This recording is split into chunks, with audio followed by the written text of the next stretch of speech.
பன்ருட்டி அருகே மழை காரணமாக 30 ஆண்டுகள் பழமையான தொகுப்பு வீடு இடிந்து விழுந்ததில் 12 வயது சிறுமி உட்பட 4 பேர் படுகாயமடைந்திருக்கிறார்கள். இது தொடர்பான கூடுதல் விவரங்களோடு இணைகிறார் செய்தியாளர் பிரேம். விவரங்களை பதிவு செய்யலாம்.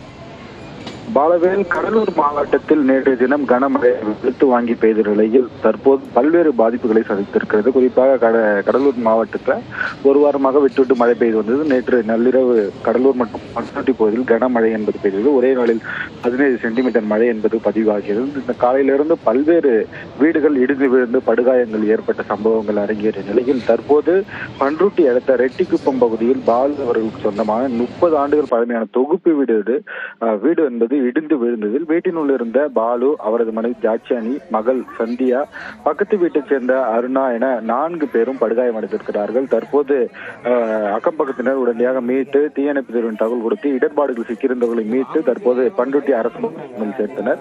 பின்னர் மேல் சிகிச்சைக்காக தற்போது 3 பேர் விழுப்புரம் முண்டியம்பாக்கம் அரசு மருத்துவமனையில் சேர்க்கப்பட்ட நிலையில் சிறுமி மட்டும் பன்ருட்டி அரசு மருத்துவமனையில் சேர்க்கப்பட்டு சிகிச்சை பெற்று வருகிறார். இந்த சம்பவம் குறித்து தற்போது வருவாய்த்துறையினர் விசாரணை என்பது நடத்தி வருகிறார்கள்.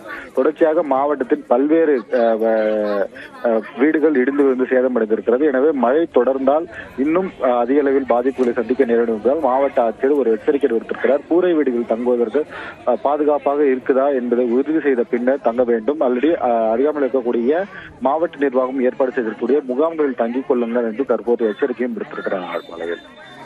விவரங்களுக்கு நன்றி பிரேம்.